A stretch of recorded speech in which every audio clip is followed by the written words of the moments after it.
guud ahaan markaan dhinaca kale ka hadlo ciidanka xoogga dalka Soomaaliyeed iyo guud ahaan ciidamaduba waxay ku jiraan xilli aad u culus oo xilli dagaal ah Ramadaan dagaal la socdaana lagu jiray khawaarijta oo been dadka ugu sheega inay xilliga Ramadaanka ay ku cibaadeysanayaan dadka muslimiinta dhiigooda inay ku cibaadeysanayaan ayaa la hortaagnaa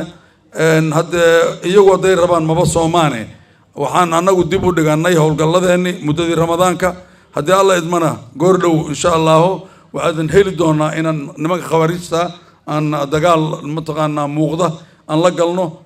shacabka Soomaaliyeedna waxaan ka codsanaynaa inay arintaas gacan ugu siiyaan runtii inay gacan ugu siiyaan gacantaasi waxay tahay waxaan u maleynayaa xilligan Ramadaanka waxay soo rogeen lacag aad u fara badan oo shacabka in laga qaado ay tahay marka shacabku ha ka fikiro qoray inay iibiyaan loo diray lacag $1 waa loo diray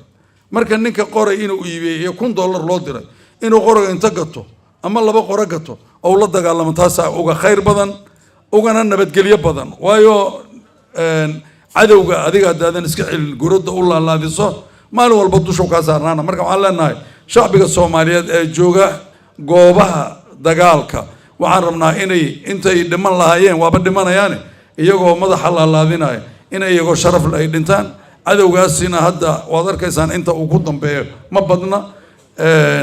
inay marka qayb qaataan waana ogtiino dagaalka xaqiiqadiisu waxay tahay dagaalka deegaanka ayaa awood ugu badan iska leh waayo askarigu meel walba ma joogo laakiin dadka deegaanku waxay joogaan meel walba ka joogaan deegaanka haddii ninkaasi marka colaad u qaado ma joogi karaan mushkiladda maanta haysata ama loo dhaqaaqi waayana waxay tahay dadka deegaanadaas ku nool ayaa waxaa la rabaa inay cadow ka dhigtaan shabaab sababtu waxay tahay cadow waaba yihiin laakiin baqdina u geynaysa inaysan la dagaalamin inay baqdinta iska saaraan oo kolba waa la dil doonaa waxa la yiraahdaa dadku nabadu xooluhuna waxay haystaan nabad dadkuna waxay haystaan nabad nabadda xoolaha ninka iska leh nabaday ka yihiin xooluhu nabadiisa waxa ilaaliya ninka iska leh cadawga mataqaana xoolaha baalka la yiraahdo waraabaha waxa soo dhan waxa ka ilaaliya qofka marka qofka uu ilaalinayo xoolihiisa xoolahaas waa nabad laakiin ninka iska leh nabadka ma oo rida tuu doono inta la soo baxo oo qashaa nabadda dadka la nool cadawga ay haystaan waa taas oo kale waan markii la soo qabso qofka la soo qabto qorta laga goynayo inta kalena uu moodo inuu nabad yahay marka waxaan rajaynaynaa nabaddaas yaa nabad loo qaadan